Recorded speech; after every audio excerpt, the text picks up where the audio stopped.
Okay, this is part 2. Yeah, just like a while ago. So yeah, and for martial arts being a medicine for people, it definitely is. I mean, the proof of the martial art Tai Chi Kwan is a very very good example.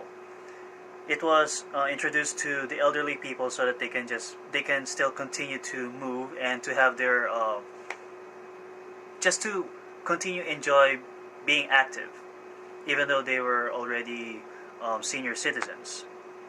And when that martial art was introduced to them, it was a huge benefit for them that their lifespan increased, and they enjoyed being alive more. They enjoyed working other jobs more. They enjoyed doing their hobbies more and doing them longer. They enjoyed being with their family more and stuff. And martial arts is a really, really good medicine for people.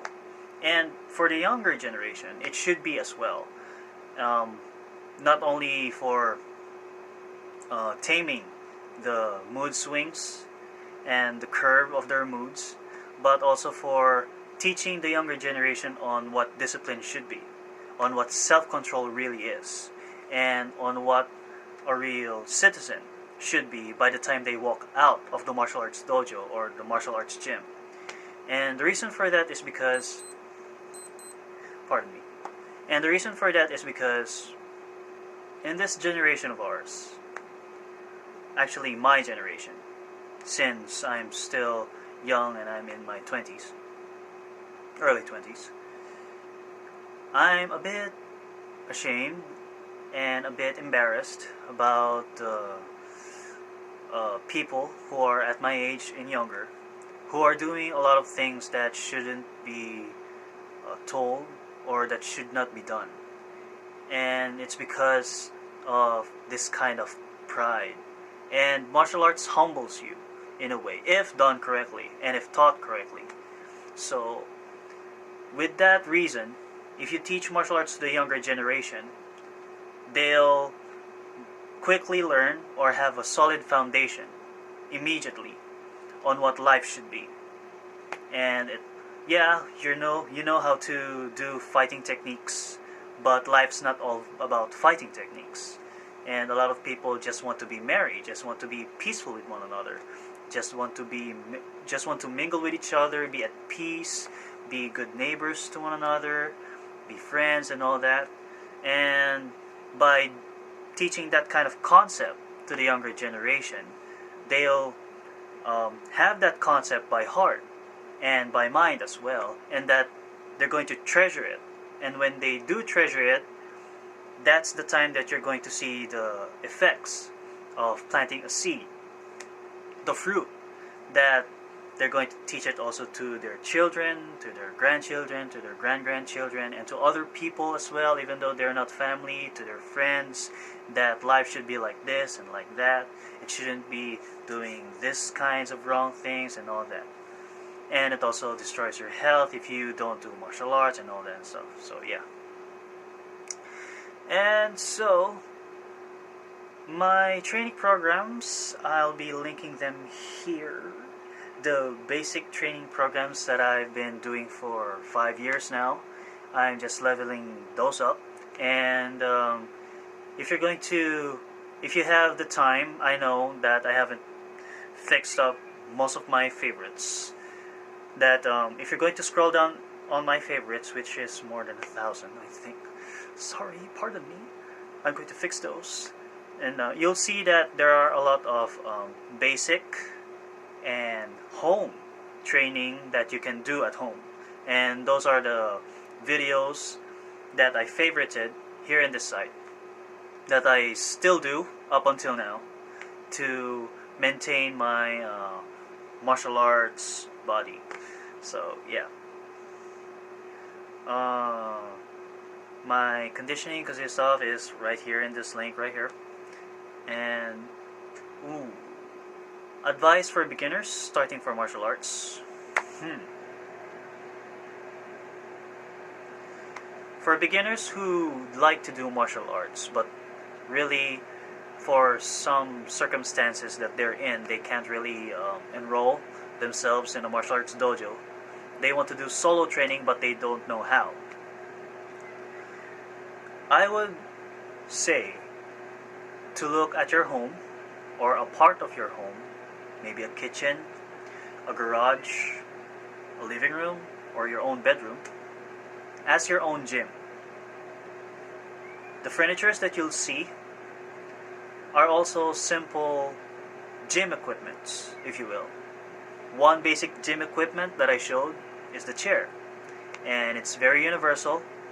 And even though you go outside, maybe you go to a hotel someplace, and you decide that I still want to train even though I'm already outside, but I can't train because I'm not at home. Oh, I found a chair here in this hotel, I can still train. So yeah, any kind of furniture that you're going to see, you can use that as your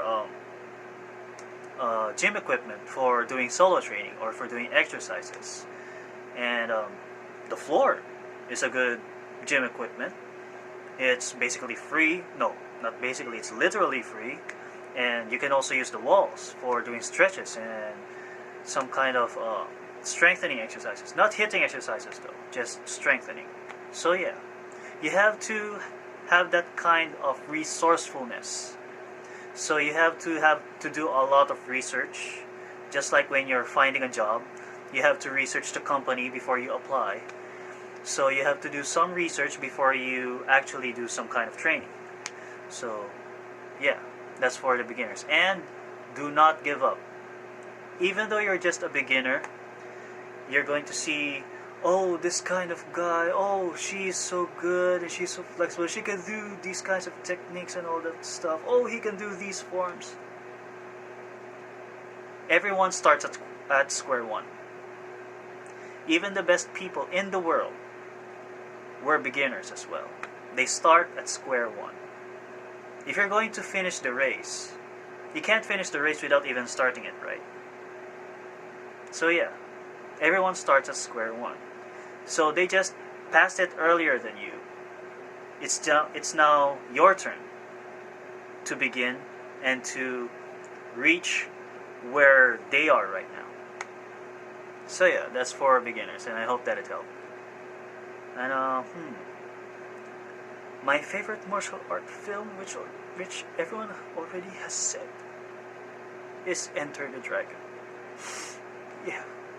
Although I don't really favorite a martial art film, because all martial arts films for me are my favorites, and I don't look at the martial arts film as a martial arts film.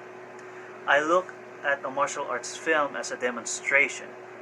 So I look past the CGI, I look past all of the special effects that Hollywood or other kinds of cinema company adds. I look at the techniques, I look at the applications, and I keenly observe if the techniques are right and if they're really, really applicable in real life and on the streets. So yeah. So if there's one, that'll be Enter the Dragon, like everyone else said. My favorite martial art book would be The Straight Lead by Terry Tom. And Terry Tom is a JKD instructor, certified JKD instructor, who studied Jeet Kune Do under Ted Wong, who is also an instructor who studied Jeet Kune Do under Bruce Lee, directly from Bruce Lee. So yeah, when I read her book about the straight lead, it blew me away. I mean, just for a single punch, it has to do with a lot of things. You can't do a normal punch, a normal, correct, straight punch, without knowing the mechanics of the body. From the tips of your toes, to the very crown of your head, to the position of your shoulders, to the fibers of your muscle that should contract and that should not contract. To wasting your energy and to just using the energy that you need in order to punch. See? So yeah, I'd really, really recommend The Straight Lead of Jeet Kune Do. And ooh, this is long. Part 3 will be next.